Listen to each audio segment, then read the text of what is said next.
Bonjour, chronique bande dessinée aujourd'hui, manga, avec le tome 5 de Pline, intitulé Sous les Vendéoles. Donc Pline, manga historique de Yamazaki Mari et Miki Tori, Plinius en VO. C'est traduit du japonais par Yoko Sekiguchi et Vladimir Labert. C'est adaptation graphique par Inoko. C'est paru aux éditions Casterman dans la collection Saka, tout récemment en fait, et ça date seulement de l'année dernière dans la parution originale en japonais. Et ça fait 186 pages. Retour à Pline, donc le nouveau manga historique de Yamazaki Mari, Tamae Romae, et Mikitori, avec ce tome 5 paru tout récemment. Alors comme d'habitude à ce stade d'une série, faire des comptes rendus détaillés m'est de plus en plus difficile, et il serait vain d'en faire trop côté contextualisation. Je vais donc tâcher de faire plus bref et plus direct. Avec quelques mots d'abord sur certains thèmes, même si le premier que j'ai choisi, nettement moins important que les deux qui suivront, peut sonner simplement comme une blague.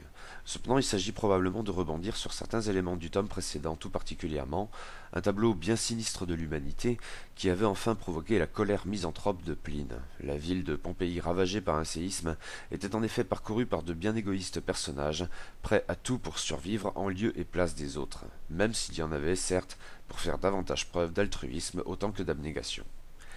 Ici, nous retrouvons un bel exemple de gros connard, en la personne de Fuscus, un élu stupide et borné, vulgaire et haineux, obsédé par sa réélection et dénué de la moindre humanité. Il s'en prend commodément à une femme, Mirabella, l'ingénieur que nous avions déjà croisé et apprécié dans les tomes précédents. Celle-ci est formelle, les termes de la ville peuvent s'effondrer d'un instant à l'autre. Il faut les interdire au public et les détruire pour les rebâtir intégralement. Mais Fuscus refuse. Qu'elle rafistole ce qui se voit, il ne fermera pas les termes et qu'importe le danger pour les usagers. Pour que le malotru, grossier et expansif ferme enfin sa vilaine bouche, il lui faudra deux choses. Assez classiquement, une bonne mandale de la part de Félix, visiblement fou amoureux de Mirabella, et une menace appuyée de la part d'une authentique femme de pouvoir, Asselina. Or, Fuscus ne nous est pas complètement inconnu, car les auteurs ont choisi de lui donner les traits de Donald Trump.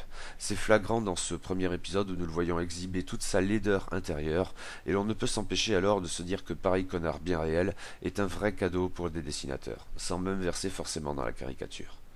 Dans l'habituel charivari qui conclut ce volume comme tous les autres, Yamazaki Mari et Mikitori ne se cachent certes pas. Oui, c'est bien de Donald Trump qu'il s'agit, en précisant toutefois que l'épisode avait été livré avant son élection à la présidence des États-Unis. Mais le personnage n'en est que plus hideux depuis. Alors qu'il est enfin sur le départ, Asselina, autrement digne, mais aussi dans une perspective dynastique marquée, faut-il y voir un autre commentaire de l'élection américaine, lui lance « Si seulement tu déployais autant de talent à servir la ville que tu profères d'insultes ». L'évolution des événements depuis les élections n'a certes pas contredit ce sentiment de dégoût. Est-ce gratuit?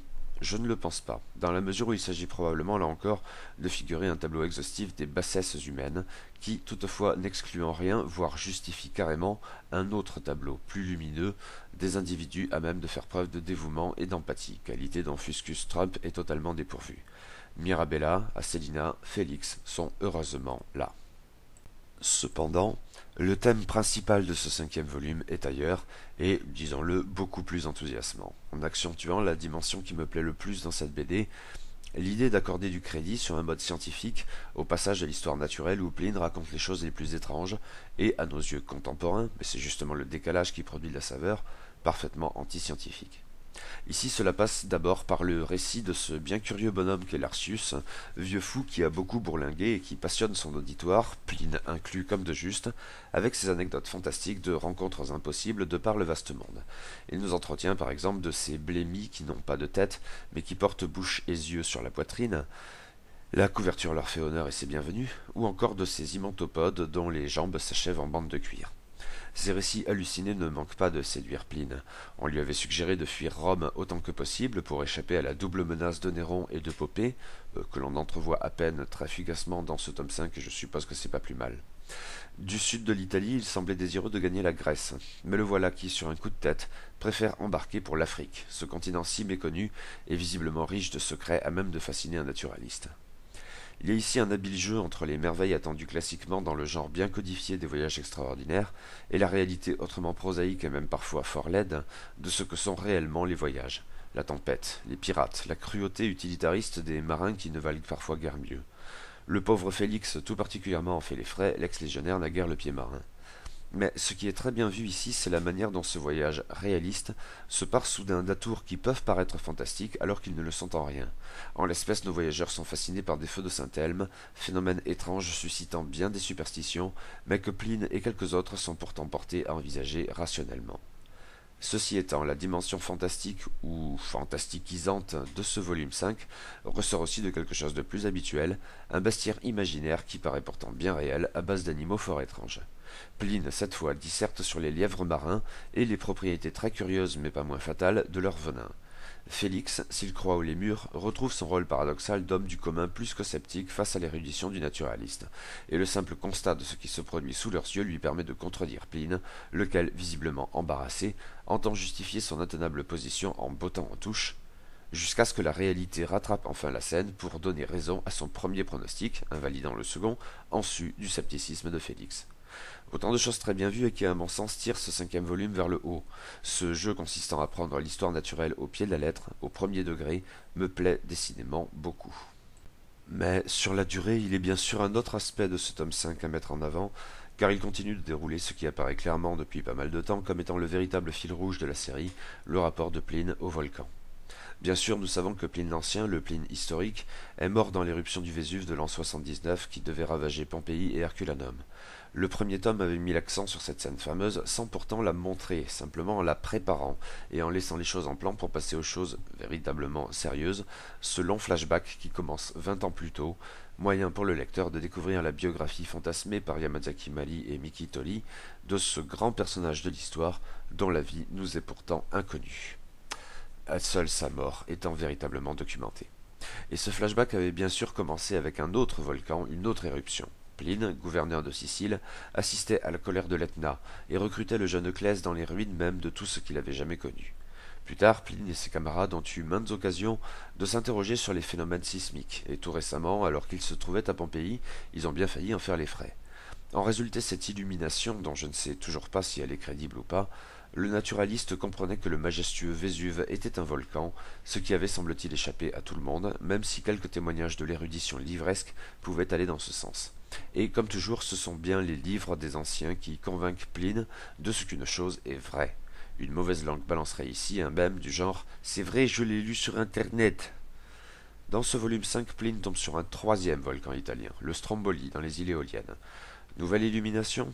Car Pline ne manque pas de remarquer que du sud au nord, l'Etna, le Stromboli et le Vésuve forment un alignement parfait, ce qui renforce sa conviction de ce que ce dernier est bel et bien un volcan. À vrai dire, ce constat pourrait avoir des implications plus stupéfiantes encore, mais je suppose que les auteurs ne vont pas aller jusqu'à nous montrer un Pline comprenant la tectonique des plaques. Je suppose. Mais Pline en pareille affaire n'est visiblement pas qu'un savant désireux de décrypter le monde, sa fonction archétypale pourtant. Il est aussi un homme qui, via ce thème particulier, semble engagé dans une relation peu ou prou charnelle et en même temps périlleuse avec la nature, et plus particulièrement les volcans. Il y a de la fascination dans cette relation, une fascination qui peut éventuellement prendre des teintes morbides, car ce n'est certes pas la première fois dans cette BD que l'insouciance, sans doute seulement apparente, du naturaliste a quelque chose de proprement suicidaire. Ce qui, en retour, pourrait éclairer sous un jour nouveau la fin tragique de Pline l'Ancien dans l'éruption du Vésuve de 79. Nous n'en sommes pas encore là, ou nous n'y sommes pas encore revenus, mais le lien est tentant. Via d'ailleurs le compagnon de route Euclès, qui bouclerait la boucle en partant de l'Etna, et accompagne ici seul Pline sur les pentes du Stromboli déchaîné.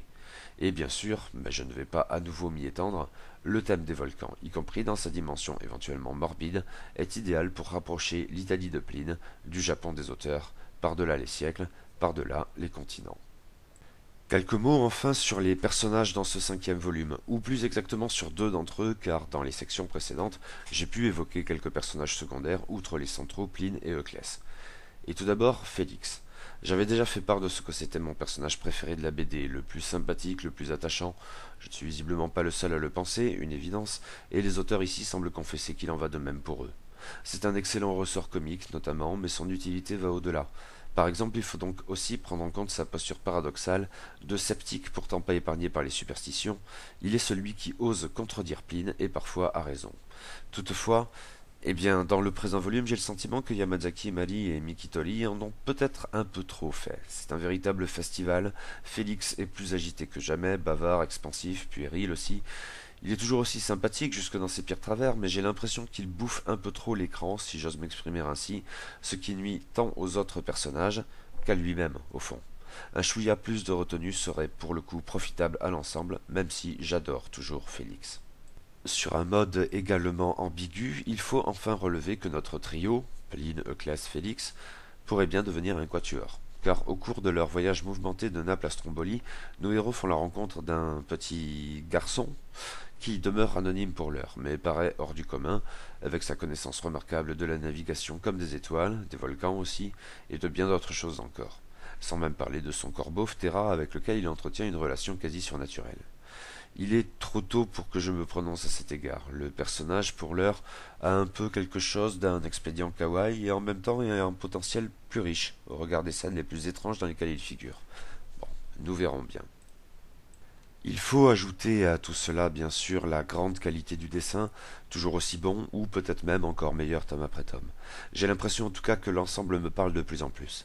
Ici, cela vaut autant pour le caractère très expressif des personnages, ainsi la charmante Mirabella, le petit garçon kawaii, et bien sûr l'expansif Félix, sans même parler de Fuscus Trump, que pour la minutieuse autant que méticuleuse reconstitution de la civilisation romaine, et enfin pour le rendu très impressionnant de l'intimidante majesté de la nature, et tout particulièrement ici la scène très forte de l'éruption du Stromboli.